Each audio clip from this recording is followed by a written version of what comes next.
Welcome to insights gateway. आज हम बात करने वाले हैं एक ऐसे टॉपिक पर जो बहुत ही ज्यादा सेंसिटिव और विवादित है। एक ऐसा सवाल जो आधी दुनिया के लिए सच है और आधी दुनिया के लिए एक धोखा। सवाल है, क्या इजराइल एक जायज देश है? देखिए, जब हम ये सवाल पूछते हैं तो दुनिया दो हिस्सों में बंट जाती है। एक तरफ वो लोग हैं जो इजराइल को यहूदी लोगों का हजारों साल पुराना घर मानते हैं, एक ऐसा देश जिसे उन्होंने बहुत संघर्ष के बाद हासिल किया। वहीं दूसरी तरफ करोड़ों लोग ऐसे हैं जो मानते हैं कि इजराइल को जबरदस्ती दूसरों की जमीन पर बसाया गया है और इसीलिए इसका कोई कानूनी या नैतिक अधिकार नहीं है। तो सच क्या है? असल में इस कहानी को समझने के लिए हमें इतिहास के पन्नों को पलटना होगा, वो भी कई सदियां पीछे। जानते हैं, ये कहानी सिर्फ 70-75 साल पुरानी नहीं है जैसा ज्यादातर लोग सोचते हैं। इसकी जड़ें बहुत गहरी हैं। चलिए शुरू से शुरू करते हैं। आज जिस जगह को हम इजराइल और फिलिस्तीन कहते हैं, वो जमीन हजारों सालों से यहूदी, ईसाई और मुस्लिम तीनों धर्मों के लिए बहुत पवित्र रही है। यहूदी धर्म के मुताबिक ये उनकी वादा की हुई भूमि है जिसे परमेश्वर ने उन्हें दिया था। यहीं पर उनके राजाओं जैसे किंग डेविड और सोलोमन ने राज किया था। लेकिन जानते हैं, इतिहास में कई बार उन्हें इस जमीन से निकाला गया। सबसे बड़ा बिखराव हुआ लगभग 2000 साल पहले, जब रोमन साम्राज्य ने उन्हें यहां से खदेड़ दिया। इसके बाद यहूदी लोग पूरी दुनिया में फैल गए, जिसे डायस्पोरा कहा जाता है। वो यूरोप, अफ्रीका, एशिया हर जगह बस गए, लेकिन उनकी प्रार्थनाओं और उनकी संस्कृति में हमेशा एक सपना जिंदा रहा, अपनी पवित्र भूमि पर वापस लौटने का। सदियां बीतती गईं। वो जमीन जिस पर कभी यहूदियों का राज था, उस पर कई साम्राज्यों ने हुकूमत की। रोमन, बाइजेंटाइन और फिर 7वीं सदी में इस्लाम का आगमन हुआ और ये अरब साम्राज्य का हिस्सा बन गया। इसके बाद कई मुस्लिम शासक आए और आखिर में ये विशाल ऑटोमन साम्राज्य के कंट्रोल में आ गया, जो एक तुर्की साम्राज्य था।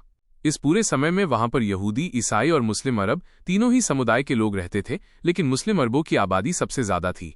वैसे माहौल ज्यादातर शांतिपूर्ण ही था, लेकिन यहूदी हमेशा एक बहुत छोटे अल्पसंख्यक समुदाय के तौर पर रहे। अब कहानी में असली मोड़ आता है 19वीं सदी के आखिर में। यूरोप में यहूदियों के साथ भेदभाव और अत्याचार, जिसे एंटीसेमिटिज्म कहते हैं, बहुत बढ़ रहा था। उन्हें हमेशा बाहरी समझा जाता था। इसी माहौल में एक नई सोच ने जन्म लिया, जिसे ज़ायोनिज्म कहा जाता है। ये सिर्फ एक धार्मिक सपना नहीं था, बल्कि एक राजनीतिक आंदोलन था। इसके मानने वालों का कहना था कि यहूदियों को अगर सुरक्षित और सम्मान से जीना है तो उनका अपना एक देश होना ही चाहिए।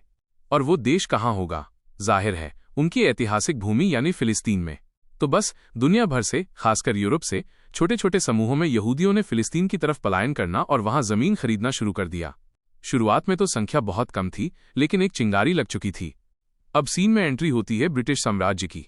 पहला विश्व युद्ध चल रहा था और ऑटोमन साम्राज्य जर्मनी के साथ मिलकर लड़ रहा था, यानी ब्रिटेन के खिलाफ। ब्रिटेन को लड़ाई जीतने के लिए दुनिया भर के यहूदी समुदाय का समर्थन चाहिए था। यहीं से असली खेल शुरू हुआ। साल था 1917 और ब्रिटेन ने एक ऐसा ऐलान किया जिसने इस पूरे विवाद की नींव रख दी। इसे कहते हैं बाल्फोर डिक्लेरेशन। यह हिस्सा बहुत इंटरेस्टिंग है, ध्यान से सुनिए। ब्रिटेन के विदेश सचिव आर्थर बाल्फोर ने एक चिट्ठी में वादा किया कि ब्रिटिश सरकार फिलिस्तीन में यहूदी लोगों के लिए एक नेशनल होम यानी एक तरह का देश बनाने में मदद करेगी। अब आप सोचिए, एक देश ब्रिटेन, दूसरे देश ऑटोमन साम्राज्य की जमीन का एक टुकड़ा दुनिया भर में फैले एक तीसरे समुदाय यहूदी को देने का वादा कर रहा था, और उस जमीन पर जो लोग सदियों से रह रहे थे, यानी फिलिस्तीनी अरब, उनसे किसी ने पूछा तक नहीं। सही है ना? कितनी अजीब बात है। इसी एक वादे ने भविष्य के संघर्ष के बीज बो दिए थे। जब पहला विश्व युद्ध खत्म हुआ तो ऑटोमन साम्राज्य हार गया और टूट गया। अब फिलिस्तीन का कंट्रोल सीधे सीधे ब्रिटेन के हाथ में आ गया, जिसे ब्रिटिश मैंडेट कहा जाता है। इसका मतलब था कि अब ब्रिटेन की जिम्मेदारी थी कि वो इस इलाके पर शासन करे। लेकिन ब्रिटेन ने तो दोनों तरफ वादे कर रखे थे। एक तरफ यहूदियों को देश बनाने में मदद का वादा और दूसरी तरफ अरबों से भी उनकी आज़ादी के वादे किए गए थे। नतीजा, दोनों समुदाय एक दूसरे को शक की नज़र से देखने लगे। ब्रिटेन की छत्रछाया में यूरोप से यहूदी अप्रवासियों की संख्या तेजी से बढ़ने लगी, खासकर 1930 के दशक में, जब जर्मनी में हिटलर की ताकत बढ़ रही थी। जैसे जैसे यहूदी आबादी और उनकी जमीन बढ़ी, वैसे वैसे अरबों को ये डर सताने लगा कि वो अपनी ही जमीन पर अल्पसंख्यक बन जाएंगे। बस यहीं से छोटे छोटे झगड़े बड़े दंगों और हिंसा में बदलने लगे। दूसरा विश्व युद्ध खत्म हुआ और दुनिया के सामने एक ऐसी सच्चाई आई जिसने इंसानियत को हिलाकर रख दिया। वो थी होलोकॉस्ट, जिसमें हिटलर और उसकी नाजी सेना ने 60 लाख यहूदियों को बेरहमी से मार डाला था। इस नरसंहार के बाद पूरी दुनिया में यहूदियों के लिए सहानुभूति की एक लहर दौड़ गई। अब ज़ायोनिस्ट आंदोलन का तर्क और भी मजबूत हो गया। उनका कहना था, देखिए, हमने कहा था ना, जब तक हमारा अपना देश नहीं होगा हम कभी सुरक्षित नहीं रहेंगे। दुनिया के बड़े बड़े देशों को भी लगा कि हाँ, इन लोगों के साथ बहुत गलत हुआ है और अब इन्हें एक सुरक्षित ठिकाना मिलना ही चाहिए। उधर फिलिस्तीन में हालात बद से बदतर होते जा रहे थे।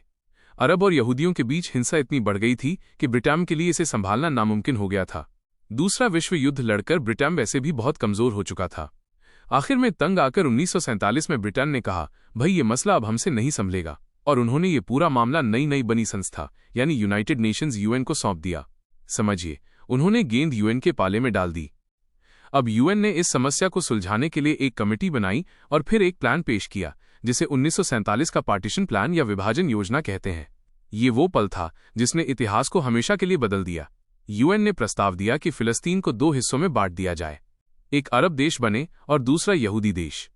और जहां तक यरूशलेम शहर का सवाल है, जो तीनों धर्मों के लिए पवित्र है, उसे किसी एक को न देकर एक अंतर्राष्ट्रीय शहर बना दिया जाएगा जिसका नियंत्रण यूएन के पास होगा। सुनने में तो ये प्लान ठीक ठाक लगता है, लेकिन यहीं पर एक बहुत बड़ा पेंच था।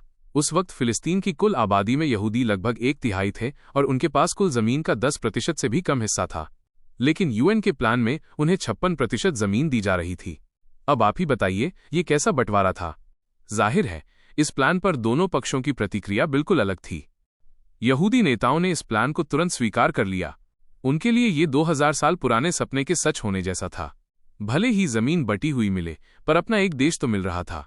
लेकिन अरब देशों और फिलिस्तीनी अरबों ने इस प्लान को सिरे से खारिज कर दिया। उनका तर्क बिल्कुल साफ था, ये हमारी जमीन है, हमारा घर है। बाहर से आई कोई संस्था, यूएन या कोई बाहरी लोग हमारी जमीन का बंटवारा करने वाले होते कौन हैं? उन्होंने इसे पश्चिमी देशों की एक और औपनिवेशिक चाल बताया। यकीन मानो, माहौल पूरी तरह से विस्फोटक हो चुका था। तारीख थी 14 मई 1948। जैसे ही फिलिस्तीन से आखिरी ब्रिटिश सैनिक ने विदा ली, यहूदी नेताओं ने डेविड बेन गुरियन के नेतृत्व में इजराइल की आज़ादी का ऐलान कर दिया। यहूदियों के लिए ये जश्न का पल था, लेकिन अरबों के लिए ये एक ऐलान जंग था। ऐलान के ठीक अगले ही दिन 5 अरब देशों इजिप्ट, जॉर्डन, सीरिया, लेबनान और इराक ने मिलकर इजराइल पर हमला कर दिया। यहीं से पहला अरब इजराइल युद्ध शुरू हुआ। सबको लगा कि ये नया नवेला देश शायद कुछ दिन भी नहीं टिक पाएगा, लेकिन नतीजा बिल्कुल उल्टा निकला। इजराइल न सिर्फ ये जंग जीता, बल्कि उसने यूएन के बंटवारे के प्लान से भी ज्यादा जमीन पर कब्जा कर लिया। ऐतिहासिक फिलिस्तीन का लगभग 78% हिस्सा अब इजराइल के कंट्रोल में था। लेकिन इस कहानी का एक दूसरा बहुत ही दर्दनाक पहलू भी है। इस जंग के दौरान और इसके बाद 7.5 लाख से ज्यादा फिलिस्तीनी अरबों को अपने घर, अपनी जमीन, अपने गांव छोड़कर भागना पड़ा। कुछ डर से भागे, कुछ को जबरदस्ती निकाला गया। वो पड़ोसी देशों में शरणार्थी बन गए। फिलिस्तीनी लोग इस घटना को नकबा कहते हैं, जिसका अरबी में मतलब होता है महाविनाश या तबाही। यही वो नकबा है जो फिलिस्तीनी पहचान और उनके संघर्ष का केंद्र है। उनका कहना है कि इजराइल की नींव हमारे विनाश, हमारी तबाही पर रखी गई है। एक देश को बसाने के लिए दूसरे देश को उजाड़ दिया गया, और यही सबसे बड़ा कारण है कि वो और उनके समर्थक इजराइल को एक जायज देश नहीं मानते। उनके लिए ये एक कब्जा है, एक ऐसा देश जो उनकी जमीन चुराकर बनाया गया। तो देखिए, आखिर में हमारे सामने 2 बिल्कुल अलग अलग कहानियां हैं। एक कहानी है यहूदी लोगों की, जिन्हें हजारों साल के अत्याचार, भेदभाव और नरसंहार के बाद आखिरकार अपना एक वतन मिला, जिसे उन्होंने कानूनी तौर पर यूएन के प्रस्ताव से और जंग लड़कर हासिल किया। ये उनके लिए अपने अस्तित्व को बचाने और सम्मान से जीने की लड़ाई थी। वहीं दूसरी कहानी है फिलिस्तीनी लोगों की, जो सदियों से उस जमीन पर रह रहे थे और जिन्हें अचानक एक दिन अपने ही घर से बेदखल कर दिया गया। उनके लिए इजराइल का बनना एक बाहरी औपनिवेशिक साजिश है, जिसने उनकी पहचान और भविष्य दोनों को छीन लिया। सच किसी एक तरफ नहीं है, बल्कि इन दोनों कहानियों के बीच कहीं उलझा हुआ है। ये एक जमीन पर 2 लोगों के दावों की कहानी है, और जब तक हम दोनों के दर्द, दोनों के इतिहास और दोनों के नजरिए को नहीं समझेंगे, तब तक ये गुत्थी कभी नहीं सुलझेगी। ठीक है दोस्तों, आज के लिए बस इतना ही। ये एक बहुत ही जटिल विषय है और हमने बस इसकी सतह को छूने की कोशिश की है। लाइक, शेयर और सब्सक्राइब करना मत भूलना। इनसाइट्स गेटवे पर मिलते हैं अगले वीडियो में।